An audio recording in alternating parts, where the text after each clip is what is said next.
Hello, I'm Dr. Sri Banerjee, core faculty for the College of Health Sciences and Public Policy at Walden University. And in this lecture, I'll be going over chronic diseases and measurement considerations. The reason I wanted to talk about chronic disease measurements is because it's actually an important topic to consider when you're thinking about how chronic diseases affect the human body. So let's start from the basic principles of how chronic diseases affect you. So within the life course, in many different phases, there could be certain chronic diseases that develop. So, for instance, I like to use the example of type 2 diabetes, and so, of course, this can develop anytime. But I think there are many examples that can be used, and asthma is one example, and the exacerbation of asthma and the chronic exacerbation can lead to long-term lung damages. So there's so many different types of measurement considerations as to how do you assess for certain diseases. Um, Chronic obstructive pulmonary disease, COPD, is another disease where you have to kind of consider the lungs. So if we were thinking about respiratory diseases and epidemiology that's linked to this, this is where we would be thinking. So those are examples. Let's move to the next slide. So I'm not going to be going over those cases and examples. I can, if I were to think about this, I'm a physician by training, so I can give you many examples of many patients that I have seen how chronic diseases really affect them long term.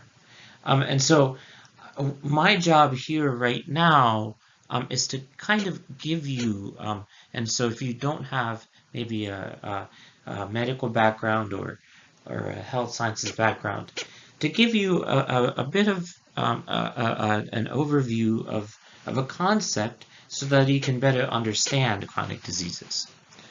And so this is actually a double context. So I'm going to take the concept of measure and measurements and provide you with a double context. So the first thing when you're thinking about measurements in the area of research, you want to be thinking about how are you going to assess what you're trying to assess. And part of that is how are you going to measure? So when we're thinking about something like depression, there are many different scales, patient health questionnaire scales and things like that, that you can use to really understand and measure the context. So that's one way of understanding measurement and the importance of measurement. But the second way, the second place that measurement really plays a role is once you have really understood what the research findings are, what are the ways that you can measure the outcomes? So if you're thinking about any sort of evaluation, then in different phases, measurement can actually mean different things. So that is what I mean by a double context. This is how I'm presenting this topic, and I'm trying to contextualize all of this. So moving onward. So now what I'll do is I'll give you a couple of examples. And what I like to do is first I'd like to present kind of the framework, where I'm coming from all of my expertise and experience in research, I like to do that, and then I like to give you applications and case studies.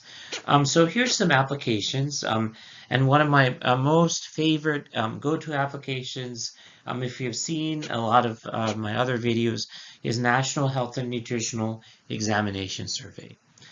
So let's take this as an example. So let's take blood pressure measurements. I mean, this is something that is taken, with the blood pressure cuff, take an exam of the blood pressure, and so that's one way to really measure it. So you may think, so let me make a point here, and a quick point here is that you may think that there's not any variability in the examination of blood pressures, but if you were to actually look deeply into the literature, and I encourage you to look into this, there's actually quite a few variability depending on maybe the person that has training in being able to take the blood pressure, or whatever it is. Sometimes maybe there's not enough time to actually inflate the blood pressure cuff. So I've taken hundreds, thousands of blood pressures myself. One summer, I actually practiced before, of course, medical school.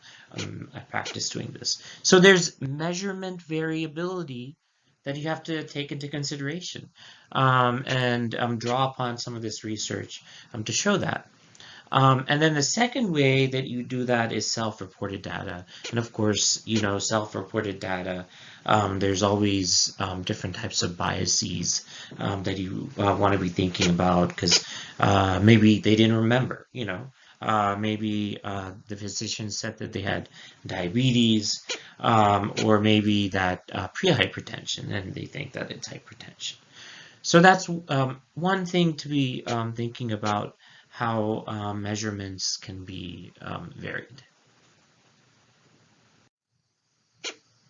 So example 2, let's take a look at example 2, and the diabetes diagnosis using glycosylated hemoglobin. So let me give you the physiological kind of framework and how that works. So what happens in glycosylated hemoglobin is that you actually have heme and hemoglobin compounds which glucose binds to. And so when glucose covalently binds to hemoglobin, this produces a number.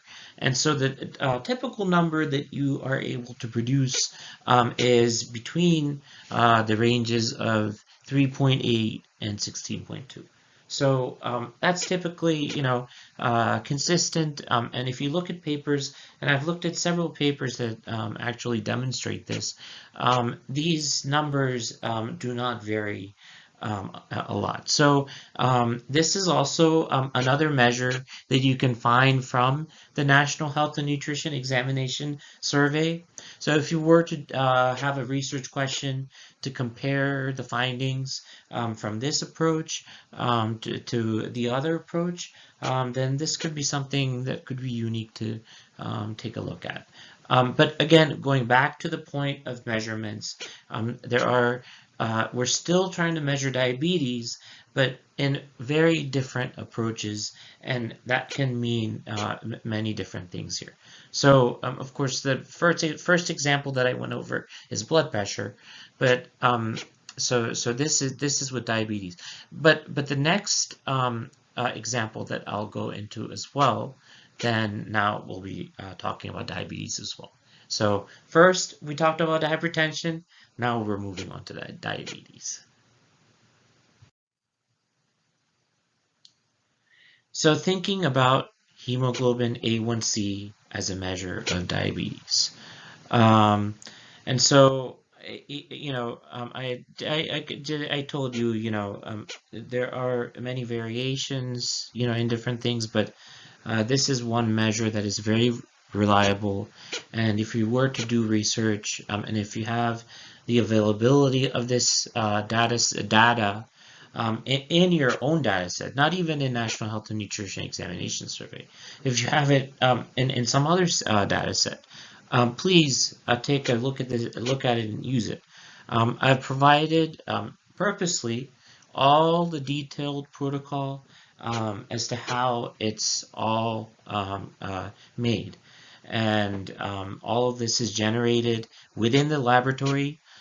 So you're doing, the point I'm trying to make here for you, any burgeoning researchers that may be listening to this, is that all of the data that you're seeing, all of this data, there is so much work that is being done behind the scenes by laboratory workers for countless hours, and they're producing a lot of good information there. So you are not really alone in conducting a lot of this research. You're actually not only in the collaboration of your own committee, if you're doing research, but also actually in the collaboration of a lot of people that are involved in the initial collection of the data.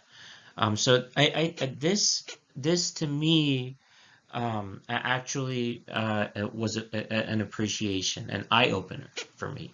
And so I wanted to share this to you, that there's a lot of effort involved in collection of this data. So when people start to say that secondary data is just secondary data and there was no primary collection involved in any of it, it actually is true that there is a lot of primary data collection involved in this. And I think that is a very important point to make for students that are trying to really get into secondary data analysis.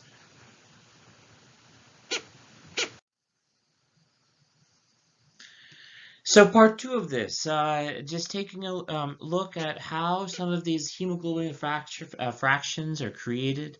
Hemoglobin A1C, they're removed from the fraction in the column. I mean, I'm showing you the steps, and I'm showing you that,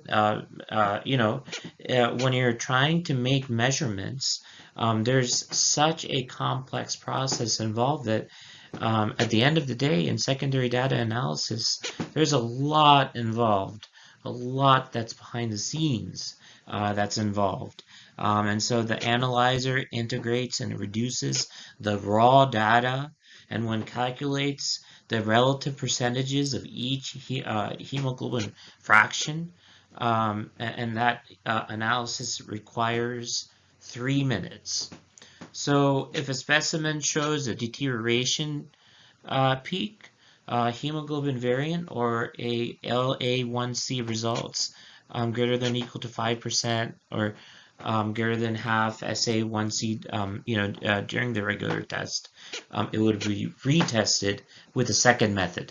So as you can see, there's not only systems that have been put in place to draw these labs, but also secondary systems that if the primary system were to not work, then you can have a really accurate system. So there's a lot of different types of measurements that are done with one disease, with diabetes here. So moving onward, just thinking about glucose meter accuracy and how that votes. And here I'm going to transition actually into a research article and try to show you firsthand how some of this glucose meter accuracy works, or should I say doesn't really work. If you test glucose for this and rely on this, or if you're a researcher trying to understand this, the accuracy of glucose readings, I think this is important for you to pay attention to. So if you need medication, to control diabetes, you need this information. So I'm going to transition to a second phase of this video, but still illustrating the main examples that I started off with.